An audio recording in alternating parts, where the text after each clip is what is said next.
Good afternoon, everyone. Welcome to our second lecture. It's my pleasure to introduce our speaker, Amber. Amber is an OBGYN and will be giving a lecture on how to take care of our heart health. And I'm excited to see that there are not only women, but also men in our audience. That's excellent. Some more people will be coming from downstairs. So please stand for the opening prayer. Dear Heavenly Father, we thank you for this Sabbath day, and we thank you for all your gifts, for your loving care for us, and also for our health. We thank you for the wisdom that you've given to our physicians, and that we may gain some new knowledge and in order to take care of our health. We thank you in Jesus' name. Amen. Thank you. Thank you so much for inviting me to do this, and thank you for coming. I know it's late, everyone's eaten, the bed is calling, so thank you for being here. I'm just going to start by explaining the title a little bit. So it is called Heart Healthy, What Every Woman Needs to Know, but I will preface that by saying that this is a topic for both men and women. I'll talk a little bit why I specifically say what every woman needs to know, but that being said, I'm pretty sure every man knows a woman in his life that he cares about, whether it's a mother, sister, daughter, wife, niece, what have you. So in essence, even if this, from my perspective, we'll be talking about women, but every man needs to know this as well. So as was pointed out, I am an OBGYN by profession, so I have a special passion for women's health. And while most of the time that does pertain specifically to pregnancy, that's not the only area. And so this is something that's important to me as well, because just women's health and taking care of women in our society is very important to me. So the reason that I say what every woman needs to know is because when polled, only 20% of women think that heart disease is their greatest risk. And so as we go through this, we're going to see why that is unfortunate and why that is not true, and why knowledge is so important. And it's not about perfection or living up to some perfect lifestyle, but it's just about knowledge so that we can continue to do better and be better. The healthier we are, we know that not only the better that we feel, but it's not just about ourselves. We believe that we are part of a community, part of Christ's body. So we can only do so much to help that when we are as healthy as we can be. Nothing is promised, nothing is guaranteed in this world, but God did say these are our temples, and He wants us to take care of them as best we can. So from what we can do on our end, the more that we can know and understand and do, the better soldiers that we can be for Christ. All right, so everyone knows the face of heart disease, right? So that this is someone who should be worried about heart disease, correct? So we've got, what do we see? Slightly overweight, older gentleman. He doesn't look too active to me. And I don't know about you, but I see maybe some ding-dongs right there. So I don't know about that diet, some Pringles. I do love Pringles, but so this is the face of heart disease as we think about it, right? So what if I told you that these are the face of heart disease? All right, so this is Erica, and at the age of 41, she was a heart attack survivor. This is Kathy. At the age of 47, she was a heart attack survivor. This is Keisha. At the age of 34, she was a heart attack survivor. This is Andrea. At the age of 52, she was a heart attack survivor, and you can read all about their stories at GoRedForHealth.com, which they should still be there.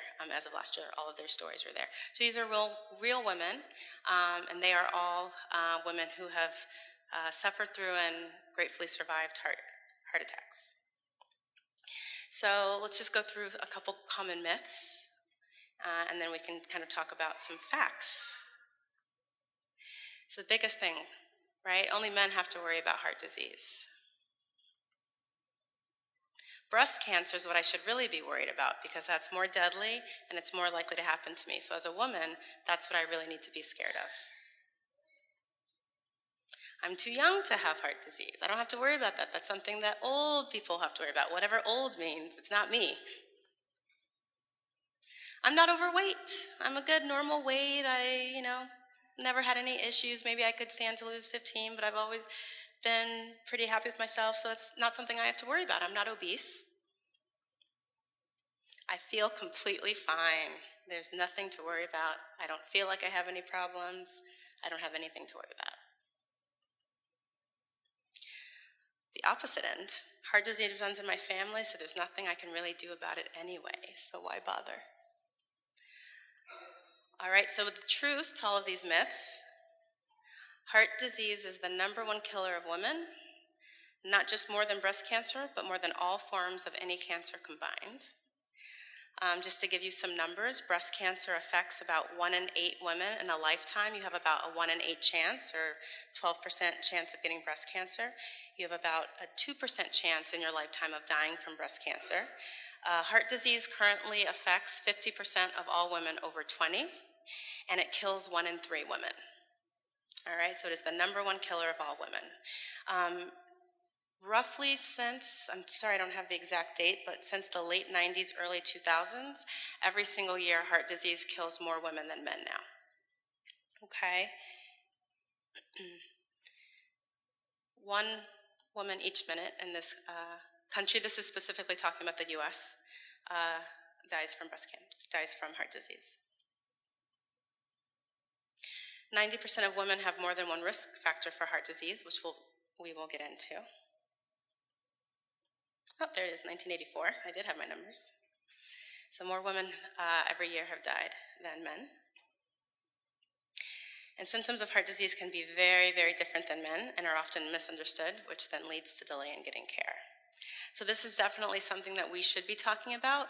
And we're going to go through some risk factors and what we need to do about it. But first and foremost, I think the biggest thing that I want to get from this talk is that it's something that we should all be thinking about. You know, it's drilled into us as women.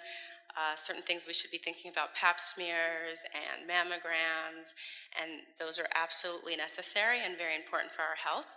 But if we are ignoring our heart and the conditions of our heart, and then that's actually what's hurting more of us in this community, then that's a big thing that we are ignoring. All right, so just some risk factors. There definitely is a genetic component, but a large percent of this, probably over 50% to 2/3 of risk factors for heart disease, all have to do with our own choices that we make. We know that smoking is tied to a lot of medical problems, and heart disease is definitely one of them.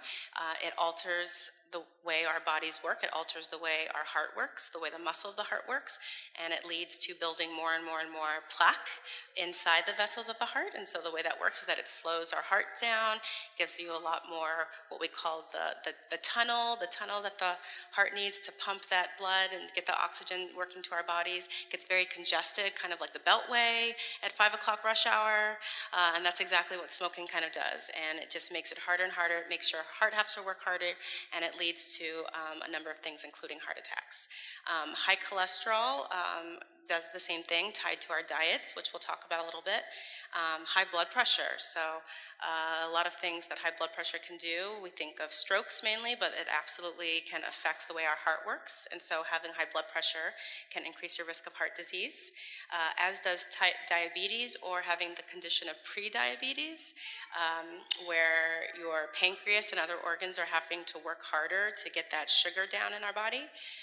Obesity, which again, this all kind of ties back into the kind of foods we're eating and activity level, and how our heart is getting exercise, an active lifestyle, and then family history and race genetic component as well.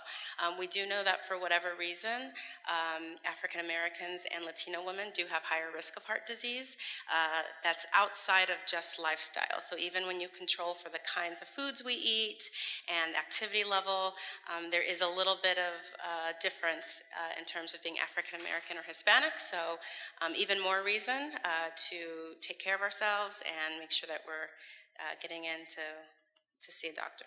So some specific things about women is women actually, one of the biggest reasons that we live longer than men on average is because we have this wonderful hormone called estrogen, okay? That's helps us in many different ways of our lives, but it really helps protect your health by basically all of those bad things that I talked about. It works against that. So it keeps your cholesterol down, it keeps your blood pressure down. It's obviously very important during pregnancy, but your whole life, estrogen actually works to protect your heart. So once we have menopause, and that actually means that the estrogen drops and women no longer have those nice high levels of estrogen, all of a sudden, that's when we start seeing that women have the same rates of heart disease and heart attack and death as men. So the reason we tend to live longer, one of the big reasons that we have that working for us, but menopause, the average age being around 50, 51, it's a little bit different depending on different things, but an average of 45 to 55. When that happens and we lose that estrogen, we've got to in some ways fight even harder to help our bodies. So after 10 years, the risk of heart disease starts to increase dramatically. And one of the things to keep in mind is that a lot of times that tends to be when we say, oh, I'm getting older, I need to start doing something about my health. And while it's never too late to make a change, I don't care if you're 20 years old, in some cases even as a child, because that's where our diet habits start, doing the most we can to keep our hearts healthy is going to make a difference. So when we do have the effects of menopause hitting, it's not hitting after already so much damage being done after 50 plus years. It's a lot harder to undo damage than to try to prevent it in the first place. And that's kind of a good philosophy in general about our health. It's always good to prevent something than to try to fix it after the case. So even, for instance, things like high blood pressure. There are a lot of medications out there to help treat it, but it's almost a little bit more like a Band-Aid. We put that on so that we can help prevent some of the catastrophic events, but the more that we can do beforehand to keep it getting to the point that we need medications, you are 100 times better off than just saying, well, I take my medications and my numbers are okay. If that's where someone is, that's great, and that's what we have to do. But if we can even get before that and do things in our lives to prevent it from getting to that point, we're so much farther ahead of the game. And again, none of this is to discourage. If we're at a point or someone is sitting there like, oh, I already have this and I'm on 2 medications, that's okay, because any positive step we take is in the right direction, no matter your history, no matter if you've had a heart attack already. And there are many people that are survivors of heart disease and heart attacks. So it's never too late to start helping this, because damage can be undone. You can start going in the positive direction, even with a simple step today, okay? Back to just menopause specifically, it increases your blood pressure, it increases your bad cholesterol, and it increases the fat cells and decreases muscle mass. So basically all the things that estrogen does to protect us, once that's gone, it kind of reverts the other direction.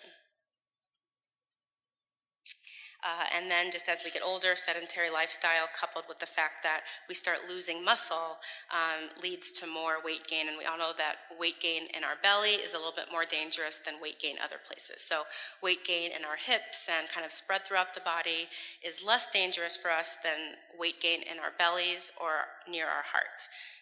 And so the weight change is a little bit different after menopause, where more of the weight gain starts happening in our bellies, and that's what we kind of want to avoid. This is actually something, it was not quite new anymore, but one of the things that we actually found is women who have high blood pressure or diabetes in their pregnancy, this is actually a risk factor later on for heart disease. So many people who are in their 20s or 30s may not think again that they have to worry about heart disease. We do, because all of the effects are cumulative, but even outside of that, pregnancy itself can be a marker for heart disease later on. So now when a doctor is taking someone's risk for heart disease, they'll ask, are you a smoker? What's your family history? They should be asking, when you were pregnant, did you ever have any problems with high blood pressure or diabetes? And that should be something that your doctor is asking. Or if you know that you had that history, that should be something that you volunteer, because we actually do know now that that is something that potentially could be a risk later on and kind of stay stay with you. Even if you don't have diabetes, if you had it in pregnancy, that could also be a risk factor. So it's just something very good to know. And also for our young women of childbearing age, it's another reason to try to be as healthy as possible in pregnancy, because not only does it affect the pregnancy and the baby, but it actually can have more effects on your life later on. So in pregnancy, I will actually counsel women, those women that get diabetes during the pregnancy, they have a 50% lifetime chance now of having diabetes later on. So those things matter, and it's all cumulative. Just, it makes sense. Nothing is by itself. Everything is cumulative and kind of a package. So the better we take care of ourselves from the get-go, the better we set ourselves up for health in the future. So symptoms. We talked a little bit about that symptoms can be different for men than women. Does anyone know? Feel free to shout out. What are the classic symptoms of a heart attack? Everyone's seen ER, Grey's Anatomy or something, right? So what's the classic sign of a heart attack? Chest pain. Described as, what's the classic? Radiating down feels like an elephant sitting on my chest, so it's pain and pressure. Feels like an elephant sitting on my chest and going down my left arm, right? So that's the classic presentation. So, crushing chest pain, chest discomfort, tightness, pressure, fullness, squeezing. Those are all words used to describe. And then radiating to the shoulders, typically the left side, but could be either one, the neck, or the arms. For women, a lot of times it's much more subtle than that. It can just be days or weeks of new onset dizziness or nausea, heart flutters, feeling clammy and sweaty and pale, unexplained feelings of anxiety, fatigue, or weakness, especially with moving around.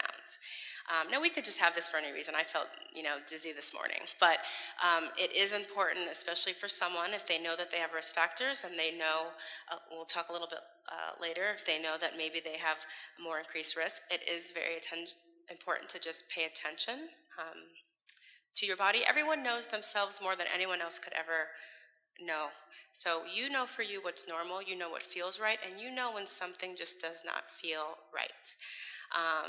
And so that's really important, kind of taking ownership of your body and really being an advocate for yourself.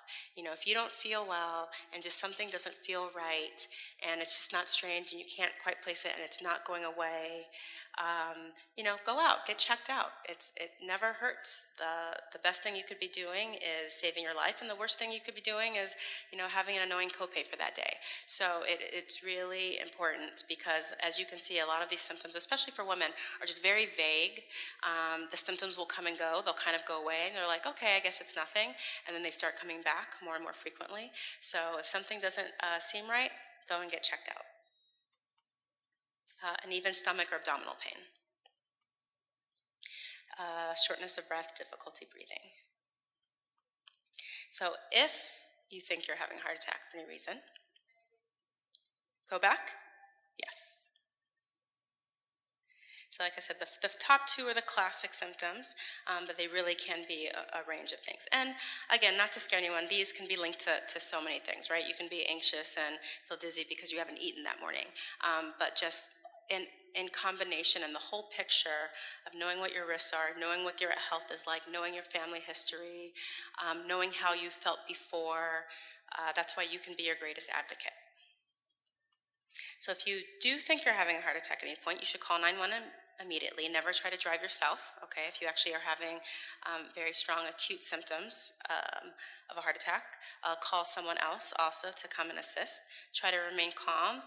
And this is specifically more for people who have been told by their doctor that they are at a very high increased risk, or if they've had one in the past. One full dose of aspirin is helpful, but don't do that outside of having talked with your doctor first. But for people that know that they're at high risk or who've had a heart attack before, taking a dose of aspirin immediately can help protect the heart if you're having an actual heart attack. So what can I do? This is scary. I've just been told, that I thought I was a young, healthy woman. I didn't have to worry about this, and now you're telling me this. So what do I have to do? Like I said, actually a small part of this is genetic, and so a lot of this we can help. Okay, we know that we can't prevent everything. You could have a perfect, healthy everything. You could be just the perfect person. I don't know who that is, but you could just be the perfect health-wise and still have some rare form of cancer, right? So nothing is promised in this world, but we do know that our body is temple of God and a machine. And so just like any type of machine or car, if you treat it well and you're doing all the uptakes and you're giving it the best gas and premium and all that stuff, it typically is going to work better than something that's kind of treated as a piece of junk and not taken care of. So we do know that, okay? So there is a lot that we can do to help. So healthy weight and number less so than how are we getting to that healthy rate, right? You can technically be a healthy weight by crash dieting and not eating for 2 weeks and get the number on the scale. That is not healthy weight. So that's why I didn't say a normal weight, I said a healthy weight. And that is a process. And that is a goal and a process. It's not a crash course thing because that negates the whole idea of the health behind it. The way we get to a healthy weight is we're active and we eat well. Right? We move our bodies. That does not have to mean on the inside of a gym. It means we move our bodies. My son has never set foot in a gym and he's pretty active. So we move. We run, we jump, we walk, whatever our bodies and physical limitations and allow us to do, that's what we do. You know, a long time ago, before the whole industrialized society movement, we were a very active people. We farmed, we were out there, we were laborers, we moved our bodies on a regular basis. Now most people have jobs where we sit. We sit all day long, we sit in a car, we sit on the couch and watch TV. So we just get used to where activity becomes very low on the totem pole. So we need to try to change that. Walk when we can. Ditch the car instead of parking from Target to here. Walk. Park farther. Take the flight, take the stairs at work. If your knees and health otherwise allow you, walk past that elevator. I have a 3 flights rule myself. I most of the time I stick to it. I try not to take the elevator unless it's 3 flights or more. So I can't take the elevator to the 2nd floor. So all of those little things add up. Walking, moving, playing with kids, playing with grandkids. Dad. Eat healthy. We'll talk a little bit about that. Talk a little bit more on the next slide about that. But we do know what we put in is what we get out. Stop smoking. That is a huge thing that can help. So if anyone suffers from smoking, we know it's highly addictive. So it's not necessarily just a matter of willpower saying, I'm going to stop. So if someone does suffer from nicotine addiction, working with counselor or doctor to try to stop that, however possible, is huge. And then either limiting or eliminating alcohol. While there have been some scientific studies that show small amounts of alcohol can protect the health, when they've actually matched and done studies, they've actually found that eliminating alcohol completely are the groups of people that have the lowest rates of heart disease. And all of the benefits that they thought that they found in certain red wines, they actually found in those red grapes without the alcohol. So there you go. And so those are 2 huge things that can really protect your heart right away. See your doctor, get tested, and know your numbers. So when I say numbers, what do I mean? All of those things that you can't see. So you say, I feel fine, I walk fine, nothing hurts me, but we don't know what's going on the inside. So there are certain lab tests and blood tests and tests that they'll check at the doctor's office that can help us know a little bit more about what's going on the inside. I am very passionate about looking at the full picture. So I never just want to look at one number and say, oh, this number's good or this number's bad. So, your health is horrible, your health is perfect. It's a cumulative picture, but some of these inside numbers can help see how that body is running. So we want to know our cholesterol levels. There's 2 types of cholesterol. There's, in the layman's terms, there's good cholesterol and bad cholesterol. The good cholesterol is called HDL. Bad cholesterol is called LDL. The reason why we call HDL good cholesterol is because it actually works to move the bad cholesterol out of the way. So when you have good cholesterol there, that's actually moving all the junky stuff out of the arteries, okay? So our good examples of where you get good cholesterol are things like your olive oils, your avocados, healthy peanut butters. So those are your really good type of fats that have good type of healthy cholesterols. Okay, so you want to know those numbers. You want to know your triglycerides, which are another type of how fat is stored in your body. And we want those numbers to be low so that we can know that your body is not having to carry an excess of fat inside, regardless of what the outside looks like. Okay, so these are things we're talking about that are going on inside that don't necessarily match what you see in a mirror or a scale number or anything like that. We want to know what our blood pressure is. Our blood pressure ideally should be under 120 over 80, okay, at rest. Between 120 and 140 on the top, and between 80 to 90 on the bottom is what's considered borderline. So if our numbers are kind of right there in the middle, that's the sign that we need to start doing some things to try to help that down, including yoga, prayer, meditation, lowering stress. All of those things we know help. I said it, de-stress. Okay. In addition, for the numbers are sugars. So diabetes tests, without eating first thing in the morning, we want the sugars to be nice and low. Under 90 is what they use, but the doctors can test to see what your sugar levels look like without eating anything. And so that's another test that they'll do. All right, so de-stress, that definitely helps. We know that chronic stress makes everything worse. It makes us store fat. It makes the body thinks that a lion is on its way or something might eat you and it needs to bunker down and get ready. So it needs to store fat. It needs to increase the blood pressure, make you aware, get you ready to go fight the lion. But what happens when your body thinks it's trying to do that every day because we're having chronic life stress on us every day? Our body is in that situation every day. So we have more cholesterol, we gain weight, we feel worse, we increase our risk for other things, including stroke and all sorts of things. So trying to identify certain things that are stressors or finding ways to deal with them, prayer, meditation, yoga, exercise, finding an activity that you like to do that just makes you happy, anything. A lot of this stuff isn't technical. It's just find something that makes you happy, puts a smile on your face, and makes you laugh, and try to do that on a regular basis. We are very lucky, for those of us Seventh-day Adventists, that we have the Sabbath. That has actually been shown. There's a great book called Blue Zones, for those of you who haven't heard about it. Blue Zones talks about the areas in the world where people live over 100 and are healthy. So they found the pockets of people that live the healthiest over 100 years old. And then they found, and there are about 6 or 7 regions, I believe, all over the world. There's one in Japan, there's one in Central America, there's one in Greece, and there's one in Yorba Linda, California. Sorry, Loma Linda, California. And one of the things, when they looked at the attributes of all of these places, separated by space, separated by culture, separated by diet, they found that there were specific things that all of them did. And one of them was the idea of rest and having a day without work and a day of decompression. And so for us, having that Sabbath, for many people, it's socialization, it's fellowship, it's de-stressing, it's unplugging from work. A lot of times in nice weather, it involves getting outside and being with nature and exercises and walking. And that itself is a tremendous thing to do. So, a lot of times as a kid, you're seeing as the Sabbath as a day that you can't do something, or, you can't do this, you can't do that.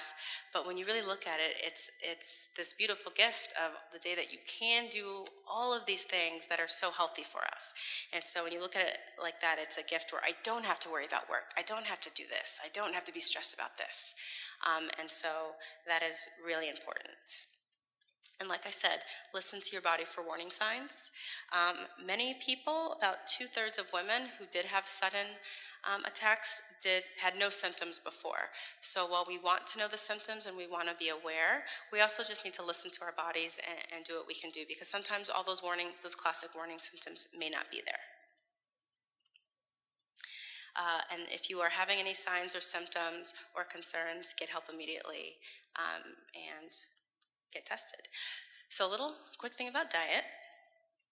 And I know I wasn't here for last week's presentation, but I did hear about it. And it's funny, a lot of times science is behind common sense. So, we should know that if we eat better, if we eat healthier things, we probably will be healthier. So science is actually catching up and showing that a plant-based diet decreases heart disease. It decreases the plaque buildup in our arteries. It decreases actually numerous amounts of cancers, but specifically for us talking about heart disease. And a vegetarian diet can mean many things. So that's why you don't see anywhere that I say a vegetarian diet. I said a plant-based diet. You could eat pasta and animal crackers every day, and that's a vegetarian diet.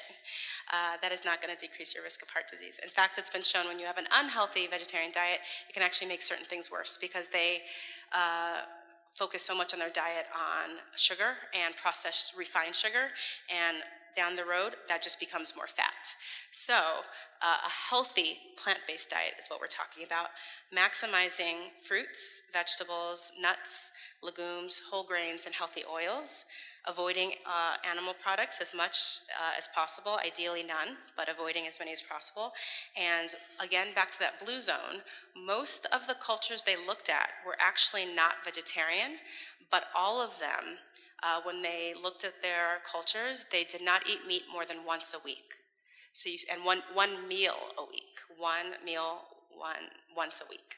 So when you look at that, they really, really limited their animal product consumption to a very small amount, and most of them, their vegetables and legumes and grains were the majority of their diet, even though they were not vegetarian. Okay? So again, that's why I said minimizing or avoiding animal products instead of and replacing that with legumes. So I think a lot of us are used to kind of that big plate that would talk about proteins and meats being a large portion of our plate. And this is actually what we want to see, okay? So we want to see that healthy proteins, poultry, beans, fish, limiting meat, avoiding processed animal products, nuts, that whole grains and healthy vegetables, the more the better, the more colorful plate we have, the better. Now again, we all know this, not to make anyone feel bad. I actually started my day off with a grilled egg, cheese, and turkey sandwich biscuit, so it's a work in progress, right? It's no such thing as perfection, but really striving that this is what we're striving for, and this should be our goal, and that we want our bodies to run as healthy as possible. We want to be as healthy as possible for ourselves, for the world and how Christ wants to use us, for our families, for our children, for grandchildren. And so making it more of a lifetime philosophy and not just a quick fix goal. So that one meal doesn't matter, it's what those decisions are over a long term, versus just feeling, oh, I had this, it's more of a long-term progress. So, know the facts. So the biggest thing to know is that yes, I should care about this. Yes, this matters to me. And you should know your risks. If you haven't seen a physician for an annual checkup, this is a good time to go. A lot of people like to go after the beginning of the year, so that's perfect. And know your numbers. Talk with your doctors about your risk factors, what you can do, what areas in your health are you really good at, and maybe what are some other areas that you need to work at. We want to make things a healthy habit, and they say it takes about 3 months to make something an actual habit. So what I say is we take one thing to work on, and we work on that one thing only until that becomes a habit. And when all of a sudden that's easy and that's part of our life, now we can work on something else that we're not so good at. So a lot of times with people with diet, we'll say, don't worry about just having this perfect diet. Look at your diet and say, what's something I'm really bad at? Oh, I have soda all the time. I don't care about the chips and the pizza right now. Work on the soda. Get rid of the soda. Until after 3 months, oh, you don't even miss the soda. I've replaced it with my waters and some waters with some lemon and whatever you have you, and now that's not even an issue for me anymore. Now maybe I'll work on the chips. I'm really going to hang on to that pizza to the end. But so work on one thing at a time. Don't make it about just some drastic, I need to change everything in my life, because we all know that that's not going to happen, and that's not the way we work. And pray. Talk with God about what really has a grip on you. What's holding you back from having the health that you want to have? What's holding you back from feeling as healthy as you want to have? Give something a try. Just say, I'm just going to test this. I don't really believe it. I'm just going to test. I'm going to give up this one thing for a week and see if I really feel any better. And if you pray about it, I guarantee you will probably feel a million times better and be like, whoa, I didn't know that I was tired until I felt what it was like to have more energy. And now I don't want to go back to that. So one thing at a time. Do seek help immediately if you're having any signs or symptoms. And as we've been talking about, make changes to have a healthier body and life today. And all of these can be found. American Heart Association, Go Red for Women is actually a great site. They have lots of personal women's stories. They have lots of articles. They have a bunch of articles about vegetarianism and vegan diets, about all different things, knowing your numbers. So I actually really like the Go Red for Women website. It's a little bit more personable. They have stories and links, so that's a really fun website to play around with.